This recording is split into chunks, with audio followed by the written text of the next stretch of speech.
Last year, South African runner Caster Semenya won gold at the World Athletics Championships, but came under intense pressure with speculation as to whether she was actually a woman. A person like Caster Semenya, who was born with aspects of both male and female anatomy, is called intersex. Being intersex, sometimes mistakenly referred to as hermaphrodite, is far more common than you may think. As many as 1 in 100 of us fit the profile. Ali Russell spoke with 2 intersex Australians about their experiences. My child got a front row seat to something that has only happened to probably less than 100 people on the planet in this generation. His daddy performed a really, really good magic trick. He turned into a girl before his very eyes. I pretty much see myself as kind of in the middle. For all intents and purposes, I'm female. I'm not very female.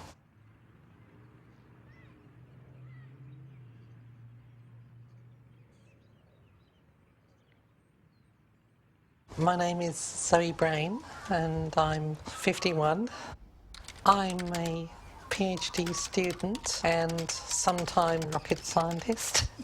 I have a rare intersex condition which is not well understood, and I grew up looking like a boy.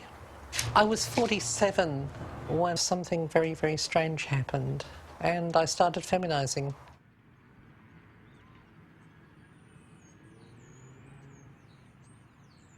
There was the change in the chest and so on. My body hair diminished, certain organs atrophied, shrank, became dysfunctional. Things which had been external and which had been that way since after birth retracted internally. Within a few months, the diagnosis had been changed from a very mildly intersexed male to an extremely intersexed woman.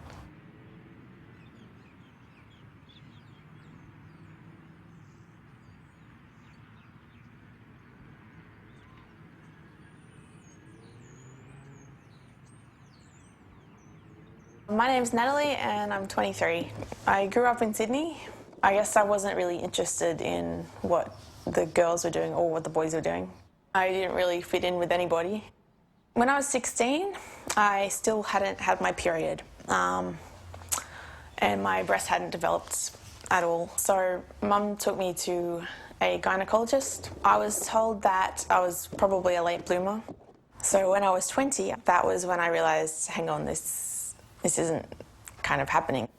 I started looking online and kept searching for about a year. I read about intersex on Wikipedia. I thought, you know, I fit all the criteria for it, specifically Swyer syndrome.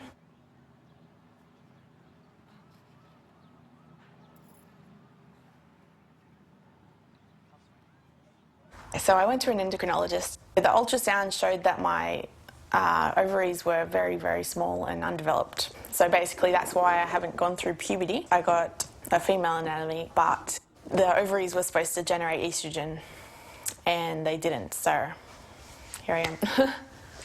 I'd had a life, I'd had a career, I'd had a marriage, and I'd had a child. And suddenly all of that was thrown into doubt. If this was a movie, if this was fiction, we'd both discover that we were actually lesbian. Unfortunately, that is not the case. Neither of us are. We still love each other just as much. There's rather more to marriage than just sex. Without the internet, I wouldn't have known anything. I would have been just in the dark. It's easier to talk about it with strangers than people I already know. I first heard about Natalie on her weblog, and the more she wrote, the more impressed I was with her as a human being. I mean, she was just a teenager. At least with me, I was in my 40s when I had to deal with this. I hope that my meeting with Zoe will help me feel like I'm, I don't know, part of a community. It'll be good to finally meet another intersex person. This is the first one I actually know, and I'm quite nervous.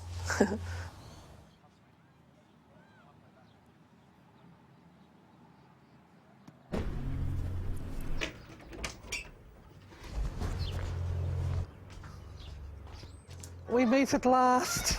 Hello. It's good to see you. Yeah, it's very nice to meet you at last. I love the hair. Oh, thanks. Oh, God. So nice to know that we're not actually alone. We're more common than most people would think. Not just 1 in every 3 million children or something. It's, you know, more like 1 in 100. Okay, mine is 1 in a million, 1 in several million. But these things, they're not really, really rare. They happen. I pretty much see myself as genderless. What my body is what I am. Like, kind of leaning towards female, but kind of in the middle. For some people, it's just really hard to think of anything but male and female. It's just that there are some people that aren't either. We're not, you know, freaks or anything. Oh, well, you're not. Well, it depends on the definition of freak. Okay, We're fair not enough. freaks in the bad sense. No. We're not some funny religious cult or philosophical movement. We have biological anomalies. We're a variation on the human species, like people with red hair. I definitely think that people should know more about it because they might make less of a joke about it, like, ha ha ha, hermaphrodite sort of thing. We exist and we aren't so rare. I hope that people just see that we're out there.